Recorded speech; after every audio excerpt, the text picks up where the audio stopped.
Hollywood, California, Monday, March 22nd.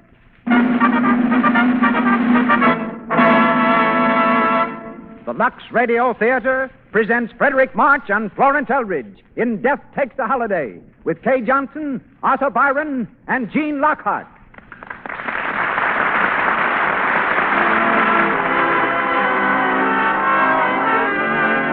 Lux presents Hollywood. Our stars, Fredric March, Florence Eldridge, Kay Johnson, Arthur Byron, Gene Lockhart, and Howard Phillips.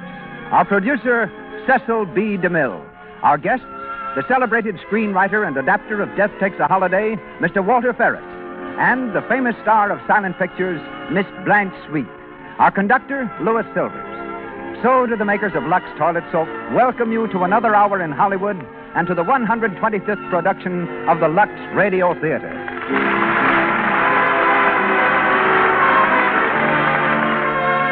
Now, a word to the ladies in our audience.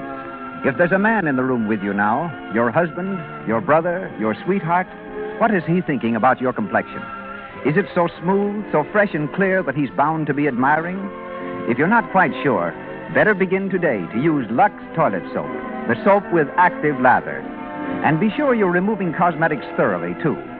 Use Lux Toilet Soap regularly before you put on fresh makeup. Always before you go to bed.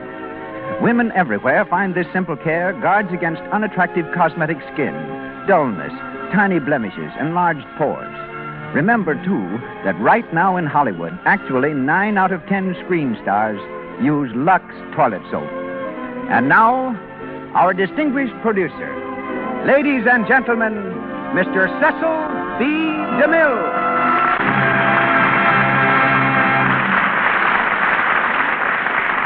Greetings from Hollywood, ladies and gentlemen. Throughout the thunderous years of the World War, an Italian soldier named Alberto Casella heard the command to die. It was blasted in his ears by screaming shrapnel, whispered by gases that crept into shattered outposts, sung by the fatal choirs of machine guns, until death and Alberto Casella became bosom companions. Yet the soldier survived. Inspired by his grim associate of the trenches, he wrote the tender fantasy from which tonight's play, Death Takes a Holiday, was adapted. Casella's regard of death as an almost physical being, not cruel, but wise beyond understanding, may be interpreted in the lines he once wrote to a friend. Speaking of death, he said, occasionally we felt His Highness was on a vacation. Many a time he willfully overlooked a comrade, later coming back to escort someone else out of a tired, bleeding world. Death often seemed human to me. Originally produced in Italy, the adaptation of Death Takes a Holiday met with great success on stage and screen. The leading role tonight, as in the film version, is played by one of the most discerning and believable performers it has been my pleasure to direct, Fredric March, who starred for me in Sign of the Cross. Freddie's presence here tonight can be traced to an attack of appendicitis, which sent him to the hospital from his desk in a New York bank. While recuperating, he decided to leave finance and turn actor. Playing in Denver, he met and married Miss Florence Eldridge, who is again this evening his leading lady. Hollywood has also brought new honors to Miss Eldridge. Featured in many films, we remember her best for her splendid performance as Queen Elizabeth in Mary of Scotland, and hear her tonight in the part of Grazia. Our Madam Alder is Kay Johnson, whom I saw on the stage in The Silver Cord and brought to Hollywood to play the leads in Dynamite and Madam Satan. Before I could engage her for a third film, director John Cromwell made an engagement I could not interfere with. He married her.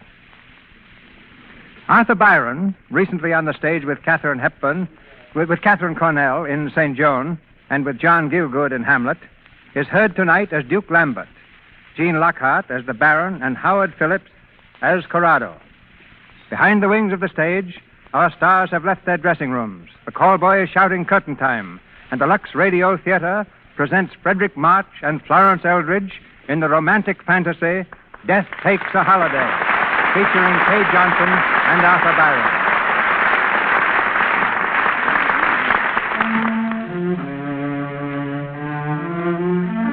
A lonely road in Italy.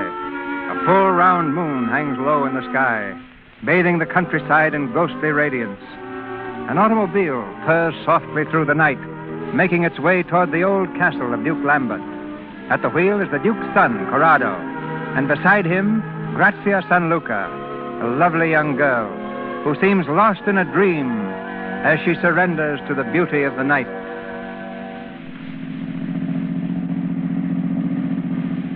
You haven't heard a word I've said, Grazia. What? You haven't been listening to me. Yes, I have. Really, Corrado. It's just this night. It's so beautiful. I asked you when we were to be married. I know, dear. And I told you. Yes, you told me soon. You can't expect me to be satisfied with that. I love you too much, far too much. And soon so easily becomes never. Please, let's not talk about it now. Well, why not? I don't know. It wasn't meant for talking this night. There's something miraculous in the air. Haven't you felt it? Like an old story you can't quite believe. And the strangest shadow is following us. A shadow? You're imagining things. It's been behind us all the way. It's the shadow of a tree, perhaps. It isn't a tree. Maybe it's a cloud across the moon. There are no clouds. And it is a shadow. Sometimes it's close by. Sometimes we almost lose it. Very well, then. We'll lose it. Now, watch. Oh, yes. Go fast, Corrado. How's this? Faster, faster. Like it? Oh, it's glorious to go fast. It feels like wings. We are almost flying at this speed. The car won't do much more than... Grazia! Corrado! I can't see the road. Get down! Get down!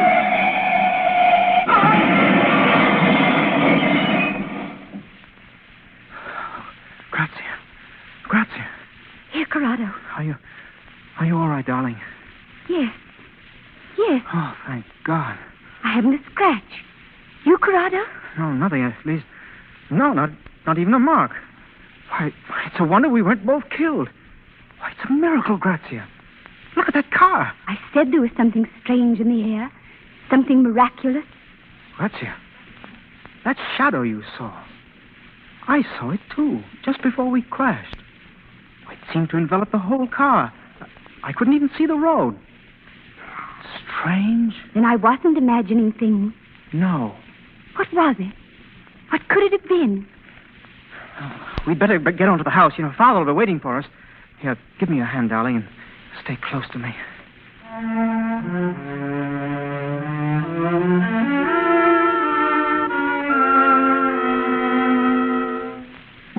And that was it, Father. We seemed to turn over and over endlessly. I'm sorry about the car, sir. Never mind the car. I'm thankful that you both weren't killed. You're sure you're both all right? No, we haven't a scratch between us, Mother. Perhaps you'd better go and lie down, Grazia. Thank you, but it's not necessary. It's a lucky night for all of us, it seems. We had a rather narrow escape ourselves this evening. Who, Father? The Baron Cesaria, Madame Alda, and myself. We were driving home from the village, and we ran into a street vendor's cart. We were traveling rather fast at the time. Must have carried the cart 50 feet, and the peddler with it. Good Lord, Father, he wasn't... No, luckily. We picked him up, and he seemed to be none the worse for it. It was a relief, I can tell you. The strangest part of it was that none of us even saw the cart. There seemed to be a cloud in front of us. Cloud? Well, not exactly that, perhaps. More like a shadow. Shadow? Well, that's what we saw. What? Yes, just before we crashed. It doesn't seem possible. Do you know, son, I think... Yes, sir? I think the night has been playing tricks with us. And in the future, we'd better have our headlights cleaned more often. It was my fault, Duke Lambert. I asked Corrado to go fast. It felt as if we were flying. Really? Well, Grazia, we think you've been flying long enough. When are you going to fold your wings and become my daughter-in-law? Yes, we were speaking of that tonight. No, I've been trying to persuade Grazia to make it next month. Won't you, dear? I wish I could, but It's only a question of making up your mind, my darling. you know I love you all and want to please you. But don't you see, I'm not ready, But why, Grazia? because life is too full. There's a kind of happiness I want to find first if I can. Aren't you happy with me? Oh, yes, dear, but that isn't quite what I mean. I wish I knew how to tell you. There's something out there in the night, which I must find first and understand. Grazia. I'm going into the garden. Well, may I come with you? I'd rather be alone, if you don't mind. Grazia's so strange at times. I don't understand her. I don't myself sometimes. She's so fine, so delicate, so utterly remote from us all. It puzzles me. I wouldn't worry, my son. You'll win her yet. Pedamalda, I believe the peddler thought you were an angel when we picked him up. Baron, Madame Alda, I hope you've both quite recovered from your shock. Oh, it was hardly a shock, Duke Lambert. More in the nature of a very intense thrill. I rather enjoyed it. Madame Alda lives for thrills. Well, why not? Is there anything better to live for, Baron? Only love, and you probably count that among your thrills. I know I always did, in my younger days, of course. Corrado and Grazia had a lucky escape tonight themselves. Really? Yes, we were driving home along the hill road when... What on earth was that? She's in the It garden. sounded as if she... Grazia! Grazia! We'd better see. Came from the fountain. This way. Corrado, where are you? Here, Father. Corrado. It's Grazia lying on the ground. Is it? Corrado, what's happened? No, she was just lying here. Is she wounded? Oh, Lambert. No, now, my dear, it'll be all right. Lift her up a little, Corrado. Yes, she's coming. Grazia. Don't let it come near me. Don't let it come near me. What happened, Grazia? I don't know. There was something cold and terrible. I was sitting by the fountain watching the water, and then an icy wind touched me. But it wasn't a wind because all the leaves were still. Oh, perhaps you fell asleep and dreamed. No, I saw it. What? What did you see? A shadow. An enormous darkness. And yet it wasn't a shadow because the moon shone through it. Oh, Corrado, I felt something behind me running. There wasn't any sound, but I felt someone. And then it touched me. Something cold. Oh, Grazia. Carry her into the house. I'll help you, Corrado. Stephanie? Yes. Call Grazia's mother. Tell her there's nothing to worry about, but ask her to come. It's just a case of nerves, I think, but we'd better play safe. Yes.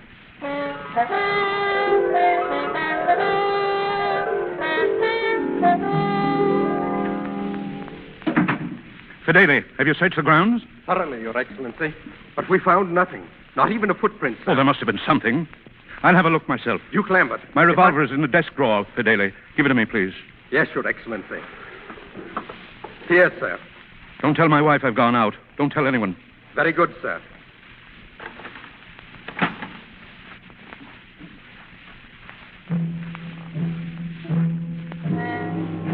Who's there? Who's there in that shadow? Answer, or I'll shoot.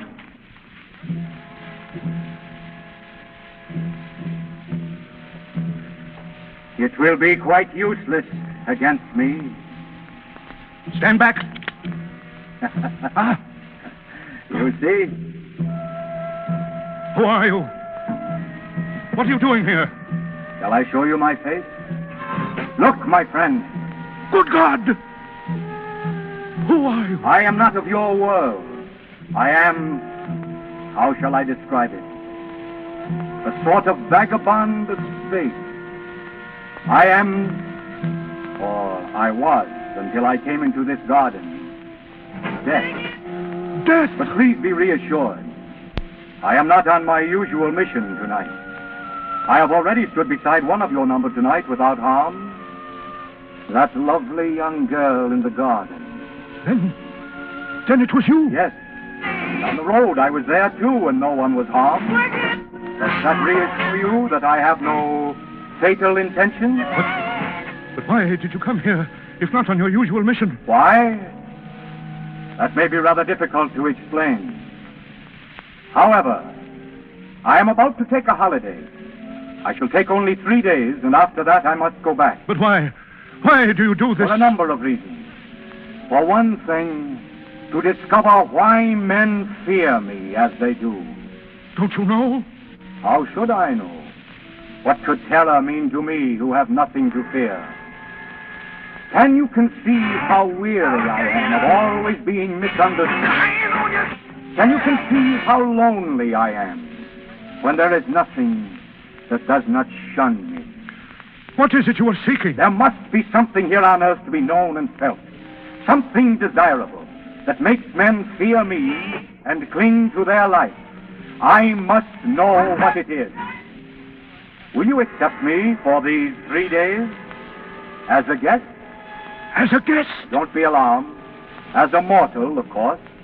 I assure you, I shall be quite a man of the world. Will it be a great trouble for you to put me up?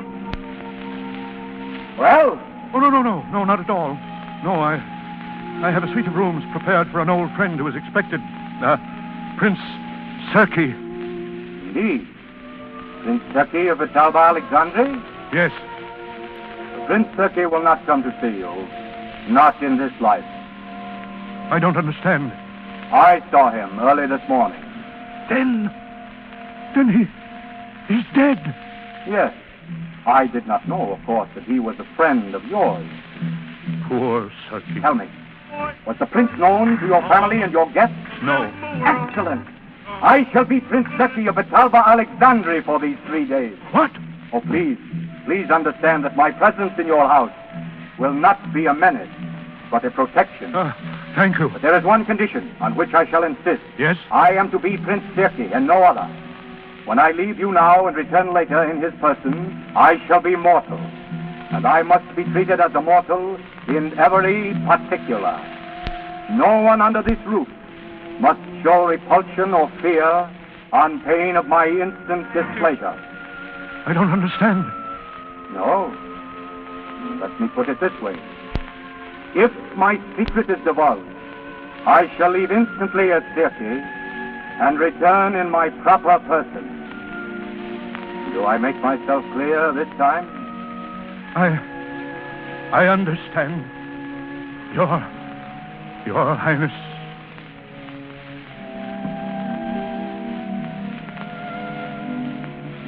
So at last, I am to become mortal.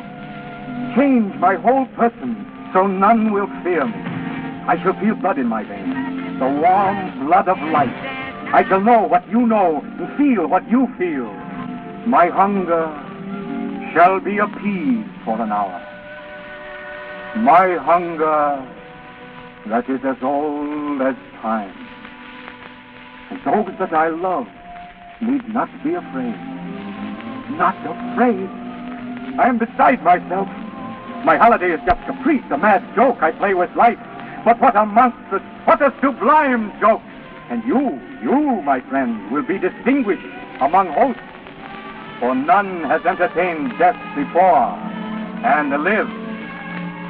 You may expect me soon.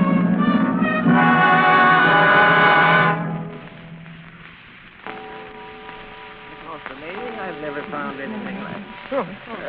But why at this hour? Unusual, but interesting, Baron. My husband asked especially to see everyone in the library. I don't know why. Ah, here he is. Well, Lambert? I'm sorry to arouse you at this hour, my friends. It's important, believe me. Lambert, Grazia's mother is here. Ah, Maria. I'm glad to see you. I was so worried about Grazia when I heard. She'll be all right. Have you seen her? She's upstairs resting. It isn't necessary for her to be here now, is it? Why, no, my dear. Well, Lambert? My friends, I have received a message tonight from Prince Serki. Oh, so he's coming at last. Yes, he's coming. I want to tell you all something very seriously. This guest whom we're expecting is no ordinary person. Now, if he should appear eccentric or strange in any way, you must take no notice. Treat him as a prince and a gentleman always. And above all, you must not be afraid. Lambert, I don't understand. And no matter what happens, you must never shun him or protest or run. It wouldn't do any good if you did. You can't run from... From what, Lambert? Nothing. I didn't mean... Well, Fedele? His Highness, Prince Serki. Serki. Welcome, Your Highness, to our villa. Thank you, my dear Duke. I am so happy to be here. We're more than honored. May I present my wife, Prince Serki? Your Highness is most welcome. Thank you. I have rarely been so charmingly received. And now, may I present my guests? It will be a pleasure. Madame Alda. How do you do, Prince Serki? Ah, may I say I had not realized that the women of your country were so beautiful. Your Highness is most kind. I wish that we might never meet when you are less beautiful and I must be less kind. The Princess Maria, Prince Serki. Your Highness. Your Highness. The Baron Caesarea, sir. A statesman who was once important in the affairs of the world, who now looks back on a long and interesting life. I am delighted to meet the Baron, at the last. And I to meet you, Your Highness. Considering your distinction and your age, it is surprising that fate has not introduced us before. Your Highness, my son Corrado. Yes. The son who drives his car so furiously. I beg your pardon, sir? My friend, please, permit me to call you my friend. Your Highness. Please, make no change in your plans because of my sudden appearance. I should like to join in your pleasures, if I may, and enjoy the hours with you. I beg you not to make a stranger of me. Your rooms are ready, Your Highness. My room? Yes, at your pleasure. Oh, then if you will forgive me, I think I will go now. I have not slept for ages, and I feel curiously tired. Mother, Grazie. I couldn't sleep, Duke Lambert. I was too restless. This is a guest I have not had the pleasure of meeting. Oh, Grazie. This is Prince Serki, the Princess Maria's daughter, Your Highness. how do you do, Your Highness? How do you do? We have not met before, Your Highness. Perhaps for a few fleeting moments. Yes, that is how it seems. A few fleeting moments. I am happy to welcome you now, sir. Please, give me your hand, Grazia. So young and firm and full of life. And it lies so trustingly in mine. Is there any reason why it should not? Thank you, Grazia. You have done me a great kindness tonight. My friends, my holiday begins most agreeably.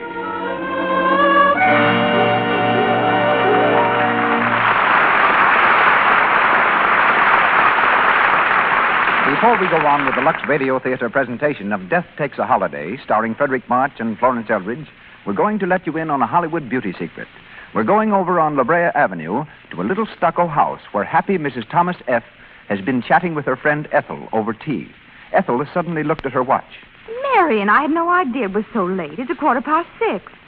Gosh, I haven't left you any time at all to rest. Oh, don't be silly. I loved having you. I have plenty of time to get dressed before Tom gets home. My bath only takes 2 shakes, and it always rests me.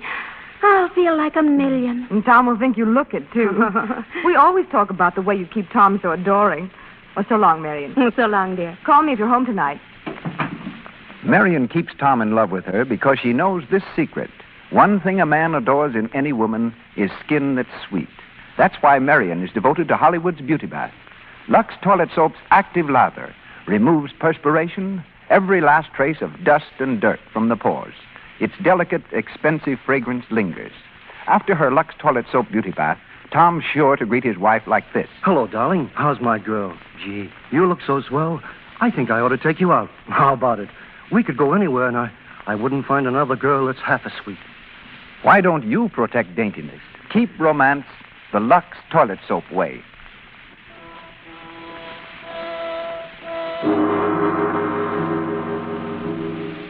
We continue with Death Takes a Holiday, starring Fredric March and Florence Eldridge. 3 days have gone by, and the Phantom Death is still a guest at the home of the Duke, still enjoying his brief visit to Earth in the person of Prince Serki. Meanwhile, the world is an astounded witness to a series of miracles. In London, SS Fredric explodes at sea, sinks within an hour. No lives lost. in Paris, man jumps from Eiffel Tower in attempted suicide, walks away uninjured. In Japan, Island of Kobushima totally demolished by heaviest earthquake in history. All residents are safe. and so for 3 days, no life is endangered, no living thing destroyed, while death amuses himself, now at conversation, now at yachting, now at the gaming table of a fashionable resort, where his luck amazes other players.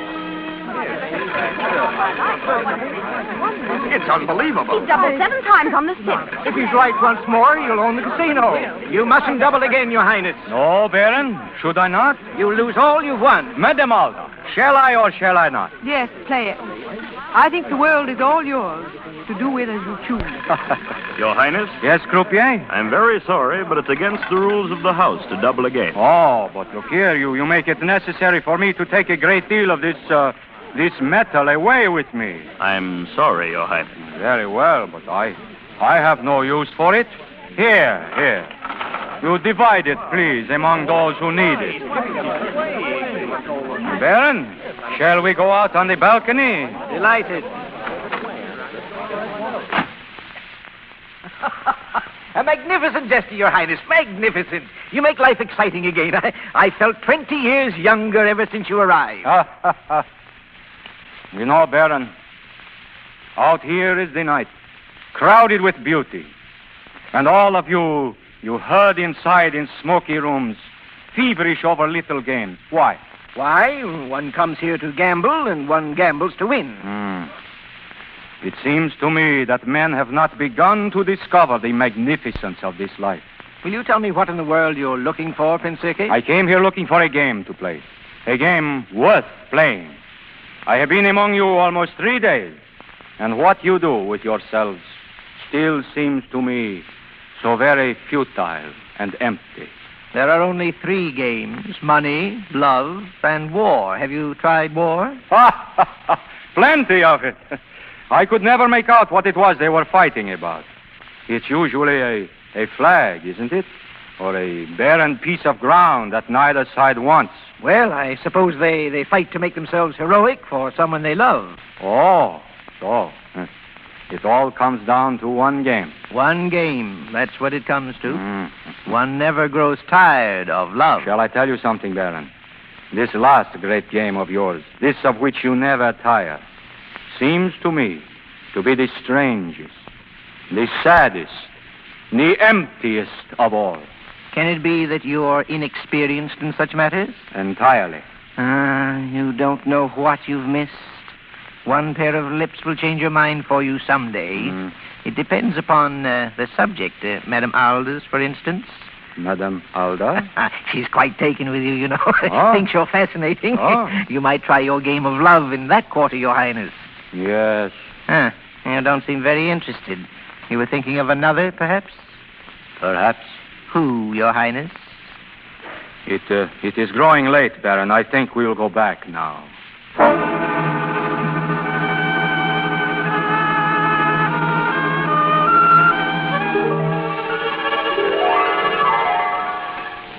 Lambert, I must know what all this mystery is about. Mystery, Maria? I felt it too, Father. I don't know what it is, but you seem afraid of something. My dear boy, please. Lambert, who is this guest of yours? He is Prince Sirke. I feel that you are concealing something. Maria. And Grazia has been very strange these past 3 days. Restless, almost exalted.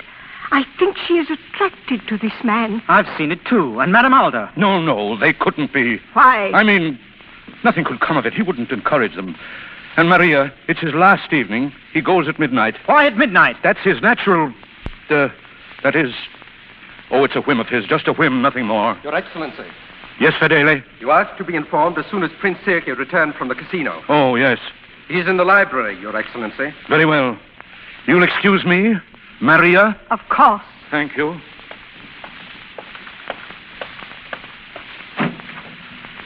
Your Highness. Oh, good evening, my friend. You have returned early from the casino. Yes, I was very bored. I'm sorry. I had hoped that your last evening... Yes, my last evening. But it isn't over as yet. No, Your Highness. You haven't told anyone about me. None of your guests know my real identity. No one knows, Your Highness. Good. I wish that reserve kept without fail. I shall be in the garden for a while now. There's very little time left. And I still have not found your reason for existence.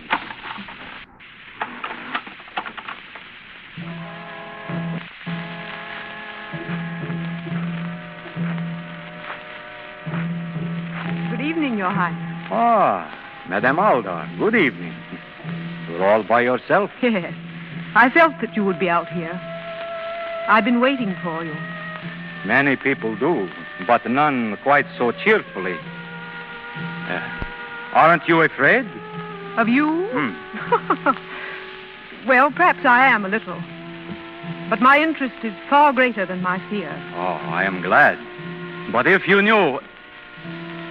You are so fortunate here, you people. I think I used to despise you all with your little whims and desires, all leading up to nothing.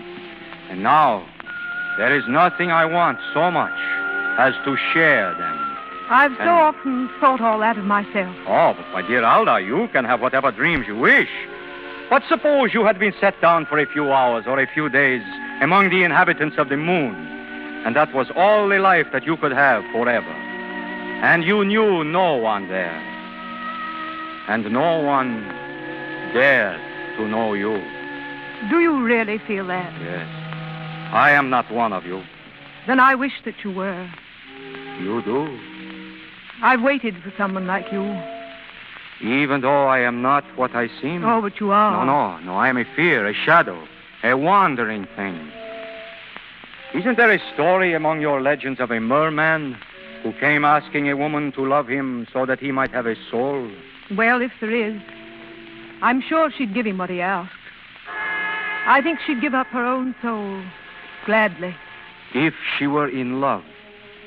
Yes. Oh, you see, I have come asking for that. Of me? Yes. But also, it is impossible. Why? Because you will take one step toward me and know my secret and lose courage. Try me. You do love me? Yes. How much? More than life itself. You can give me a soul only if you know me and can still love me. Now look into my eyes. Look deep. What do you see there? Shadows. Look into those shadows. Let your thought go to its wildest reach. I will you to know who I am. No. I want to live. You're afraid of me. Let me go. Please let me go. You're afraid. The mere thought of my real person puts a chill around your heart. Let me go. Pity me. Go, then. Go back to your petty little existence. You're not great enough for me, Alda. I am looking for a response such as you could never give. I am searching for someone who knows and is not afraid.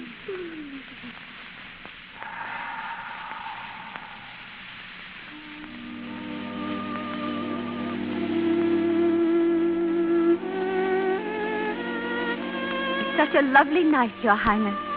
You? A very serene and lovely princess. You do me too much honor, Your Highness. I'm not really a princess, you know. Let me call you so. I like to be called Grazia by my friends. How charming of you. Grazia, then. You make it sound like music. It is like music. It has overtones that go singing on and on. But they are not sad. No, they are full of grace and light.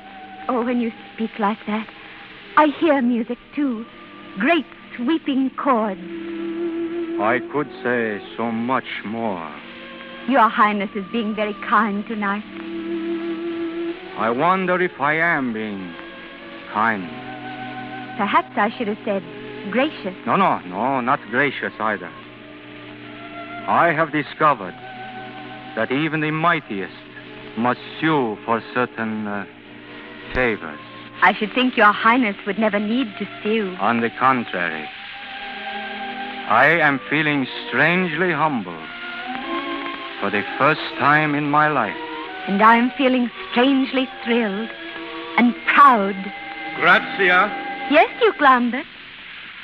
Your mother is asking for you, my dear.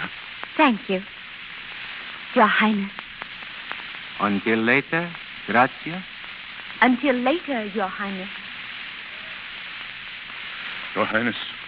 Yes. You'll forgive me, but I'm worried, Your Highness. Worried? About Grazia. She's a lovely child. I hope that one day she and Corrado will be... Enough. Your Highness, I hope that you are not thinking... Enough, I say! If you don't understand, Duke Lambert, I've been caught in this web of flesh, caught and tortured. I thought to put it on like a garment and cast it off as easily. But to put it off is to die. To die without having lived. To die alone, without loving or being loved. And that I will not have. But it is fatal to love you, and you promised to harm no one in this house. Have you forgotten that in an hour I must go with empty hands? Are you certain it will be with empty hands? Quiet! I am an expert at conclusions, my friend.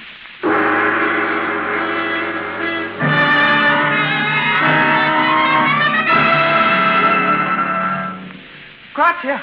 Grazia! Here, Corrado. Oh, Grazia, I'm so glad to find you. Why, dear?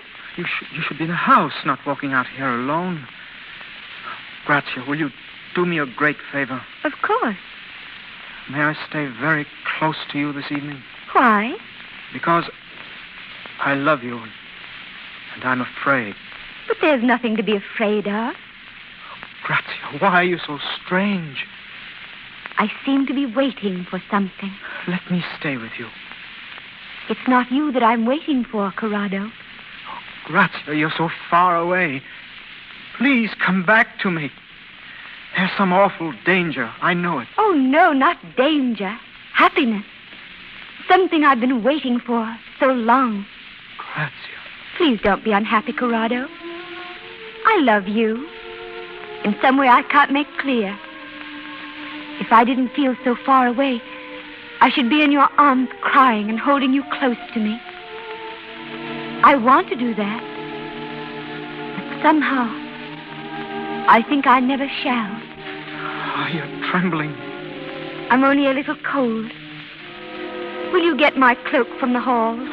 I don't want to leave you. Won't you come with me? No. I must wait here, Corrado. Grazia. I must wait here for him, alone.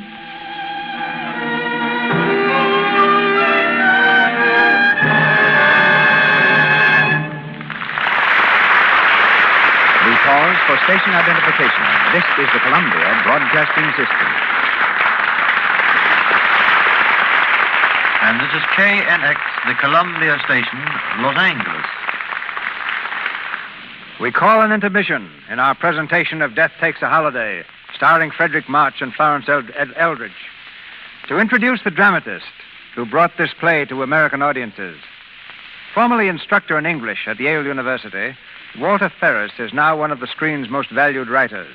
With such hits to his credit as Under Two Flags, Maid of Salem, and Lloyd's of London, he interrupts his work on Shirley Temple's film, Heidi, to be with us tonight. Ladies and gentlemen, Walter Ferris.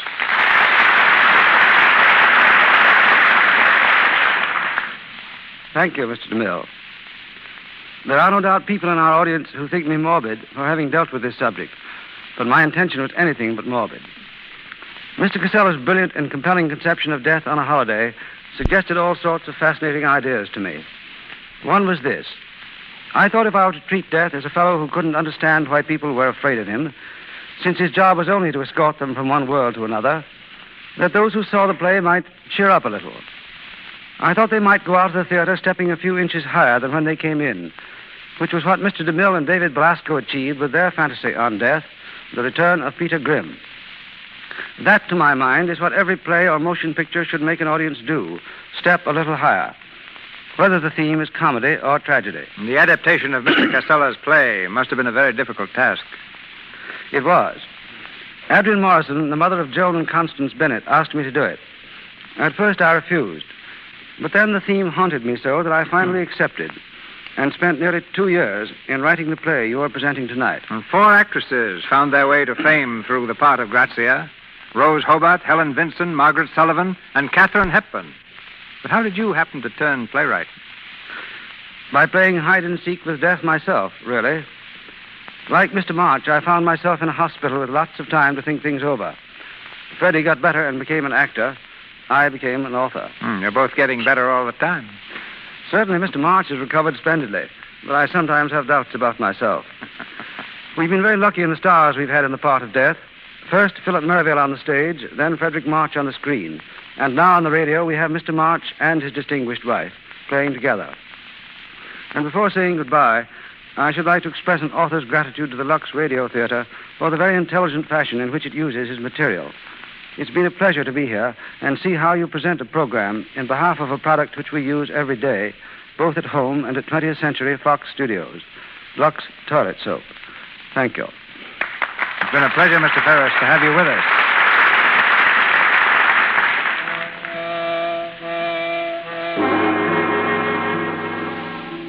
Death Takes a Holiday, starring Fredric March and Florence Eldridge. The time grows short.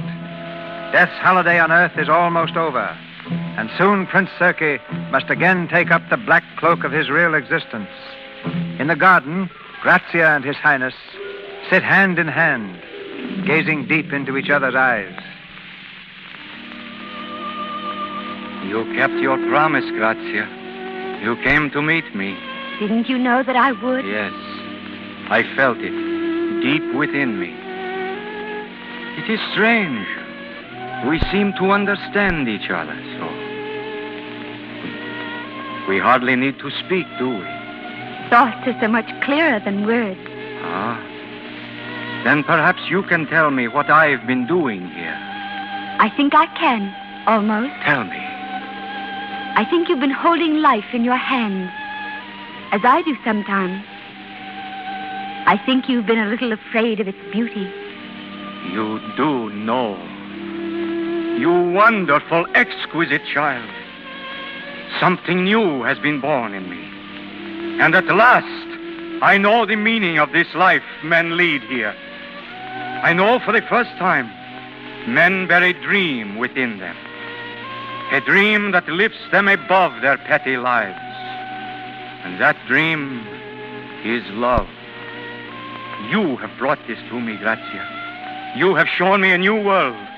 A world which you made for me and which we share together. And yet, I am alone, too. Still alone. I think we'll never be alone again. We must, Grazia. And I shall miss you so. I shall hear your laughter in every wind that passes. I shall hear your footsteps wherever you are. When our two worlds hold us apart. Why should we ever be apart?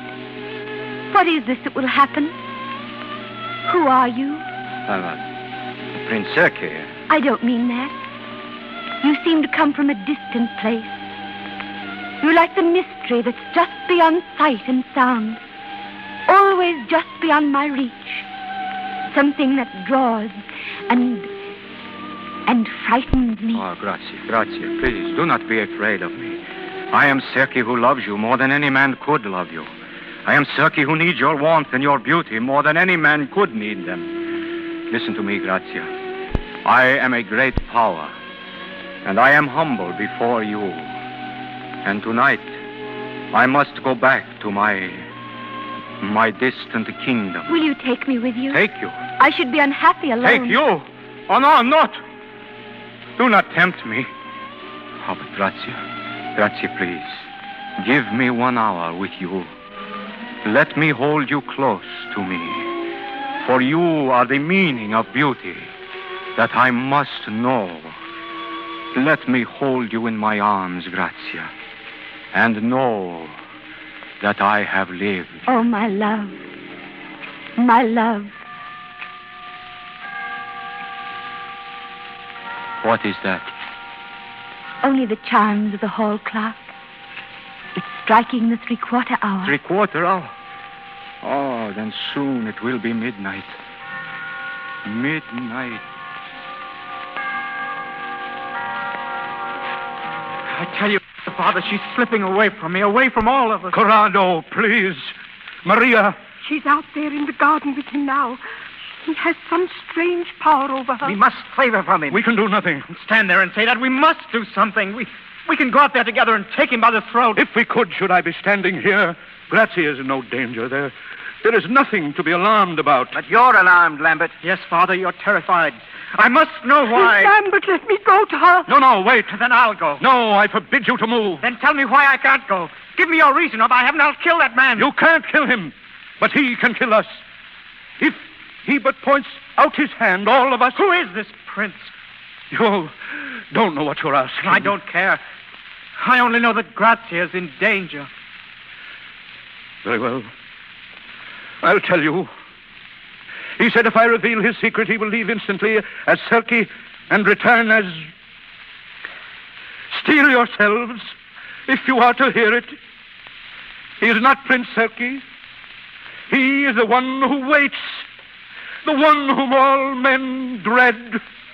His Majesty, Death, amusing himself on a holiday. Father, Death!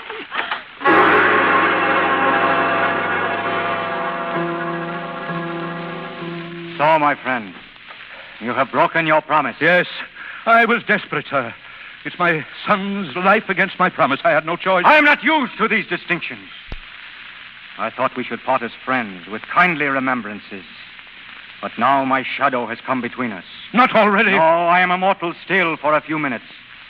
No longer as Prince Serki, but as myself with my own feelings. In a few moments I shall be what I was. And for me, too, there will be an end. But you are above pain and loss. Am I? I thought tonight I had reached the end of my experiment.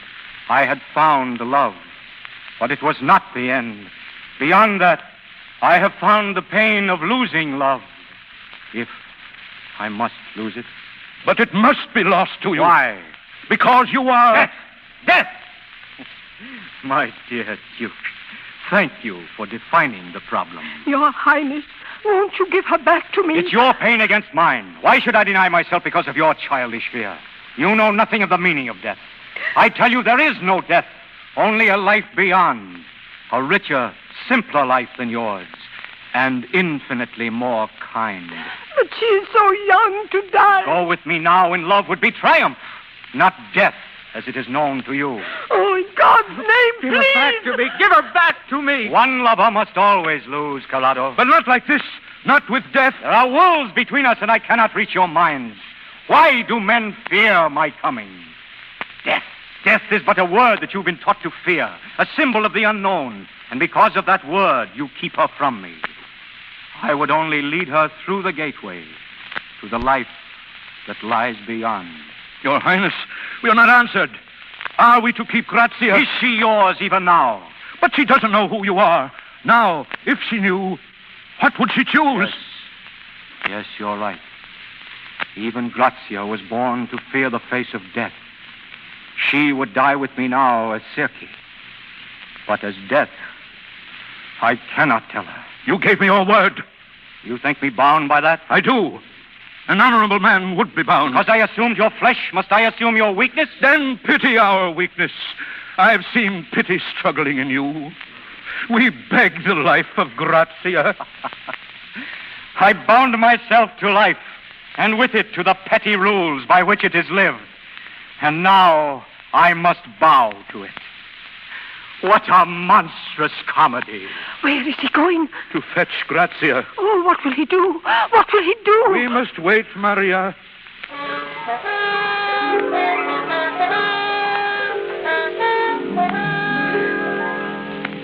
He's been so long. What is the time?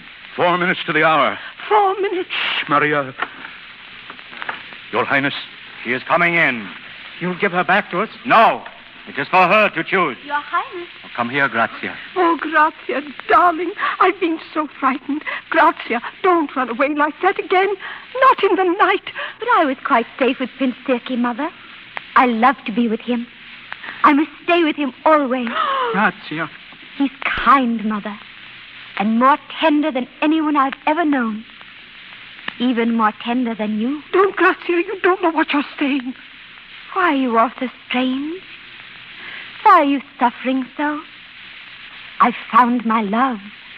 There ought to be lights and music. Save her, oh, please, save her. Tell her what you will. What is there to tell? Do you think there's anything I don't understand? I love His Highness. And I must go with him. Your Highness, you must tell her. Say what you like. It will make no difference. It's nearly 12, Your Highness. Yes, I know. Grazia. Grazia, I came to this house in jest and made love to you as a jest. You're trying to destroy my love because they wish it. It was not a jest. Grazia, listen. You must stay here with those who love you. I am going far away to a distant country. If you went with me now, you could never see them again. Why must you say these things to me? They can make no difference. But you don't understand. My holiday is over. I am going at once. I'm ready. No, you can't come with me. Yes, I can. Shall we go now? But you don't know who I am. You are my love. My love. You heard her? All of you? Do you wish me to speak and destroy this happiness? You must. Oh, Grazia. Grazia, my little love. Please. It was not a jest. But I must go, dear. Alone. Oh, no. Goodbye, my friends. Remember that there is only a moment of shadow between your life and mine.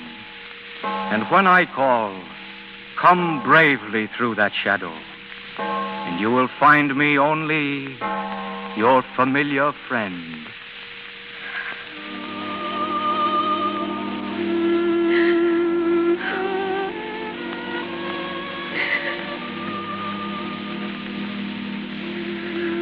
Now, Grazia, you see me as I am. Good heavens. As I am, Grazia. As death. That is why I must go alone. You understand now, Grazia. But I've always seen you like that. You haven't changed. You have seen me like this? Yes. Always. And I'm going with you. Then there is a love which casts out fear. And I have found it. And love is greater than illusion. And as strong as death. Come, Grazia. Yes. I'm here. Yes.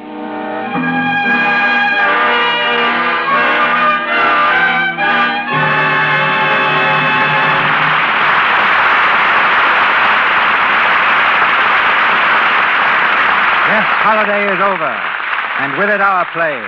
But Fredric March and Florence Eldridge rejoin us at the microphone later. Along with the Gish and Talmadge sisters, Mary Pickford and Marguerite Clark, Blanche Sweet will always be remembered among Hollywood's favorite stars of the silent screen. Discovered by D.W. Griffith, Blanche was in no small measure responsible for the box office competition he constantly gave me. I thought the best way to remove the competition was to acquire the star, which I did. 1 million miles of film have run through Hollywood's cameras since then.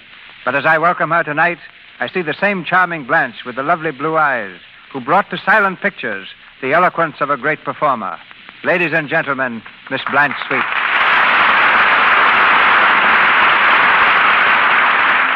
Thank you, Cecil, and thank you all. It's rather amazing, isn't it, to think back to what pictures were like when you and I began, long before we ever dreamed of speaking to each other with a microphone between us. You know, I was just 13 when I made my film debut with the old Edison Company back in New York. My salary was the staggering sum of $3 a day. And I remember my first Hollywood film for Mr. Griffith at Biograph. It was a one-reel thriller called The Lonedale Operator. At that time, you know, the names of the cast were never mentioned by the leading studios, and Biograph made it a point to always withhold the identity of their players. Then, names were advertised by independent companies, who chose this as a new means to combat opposition. So quite unwittingly did the system featuring star personalities come into being. Which do you remember, Blanche, as the most outstanding films of your career? Well, now, Cecil, that's not for me to say. But I particularly liked doing Tess of the D'Urbervilles, Anna Christie, Judith of Bethulia, and, of course, your own production, The Warrens of Virginia. Recently, many of us saw you on the stage, playing with Leslie Howard in Petrified Forest.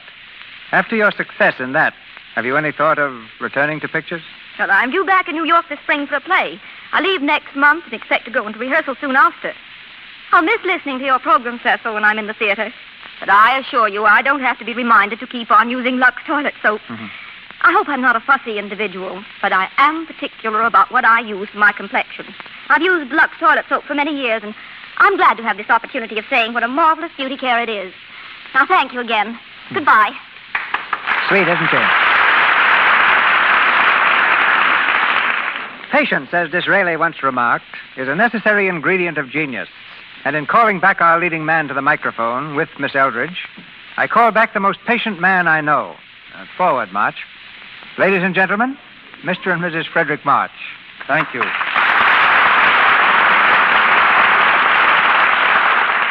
Thank you, C.B. I don't know quite what you mean by patience, though, unless you refer to the fact that it's been nearly 5 years since we last worked together in the Sign of the Cross. But to have been in another DeMille production tonight has been worth all the patience in the world. Thanks, Freddie, but I referred particularly was the patience you exhibited in the Sign of the Cross. You mean the time you fed my husband to the lions, Mr. DeMille? I think I deserve the medal for patience, not Freddie. This scene, Florence, was just before he was served to the lions. A jailer was supposed to enter with the simple speech, "Forgive me, but we must proceed. The Emperor is waiting, Excellence." Oh, I remember that, yes. And the jailer was so terribly scared that he just couldn't say the word excellence. Every time he'd ruin the scene by saying Your Majesty or Your Highness or Your Lordship. And what happened? As I remember, after wasting hours, we went to lunch, and while Mr. DeMille dug up another jailer. And this new actor looked the part, and he caught his cue perfectly. He glared at us fiercely, and he declared, "Forgive me, but we must proceed. The Emperor is waiting, Excellency." When I heard that lisp, they had to keep me from throwing that jailer instead of Freddie to the lions. Weren't you just a little bit frightened, Freddie, playing the lion scene? Not a bit, my darling. You see, I had just found out that those lions didn't like ham. Freddie tells me, Florence, that you and he are going back on the stage. Yes. We wanted to wait until our children were a bit older. But now Penny's 4.5, and Tony's a little past 3. Time marches on with the marches. Incidentally, C.B., Penny's a great booster of yours. She told us to be sure to give her love to the man who sells that nice soap. Well, after all, Lux toilet soap has been a standby of the March household for a good many years, Mr. DeMille. Not because just about everybody in Hollywood also seems to prefer it, but because it happens to be just about the finest complexion care we know of. Yes, and now, darling, don't you think it's about time we went home and put the kids to bed? Oh, yes, I do. Goodbye, Mr. DeMille. And to all of you out there, our sincere thanks. Goodbye, all. March goes out like a lion. Mr. March, Miss Eldridge, our thanks. Ladies and gentlemen, this is your announcer, Melville Rowe. There's great news coming from Mr. DeMille in a moment. Mr. March will be next seen in the David O. Selznick Technicolor production, A Star is Born. Mr. DeMille appeared through courtesy of Paramount Studios and Louis Silver's 20th Century Fox, where he was in charge of music for the new film, Seventh Heaven. And now, our producer. Next Monday night, the Lux Radio Theater brings you George Burns and his pixelated partner of screen and radio, Miss Gracie Allen. The vehicle for these nitwits of the networks is supplied by those sharp-witted satirists, George S. Kaufman and Mark Connolly, and was the first play that brought them fame, Dulce. In addition to Burns and Allen, our cast will include 4 of the original players, Howard Lindsay, Wallace Clark, Elliot Nugent, and Norma Lee. Our sponsors, the makers of Lux Toilet Soap, join me in inviting you to be with us again next Monday night when the Lux Radio Theater stars George Burns and Gracie Allen in Dulce. This is Cecil B. DeMille saying good night to you from Hollywood. This is the Columbia Broadcasting System.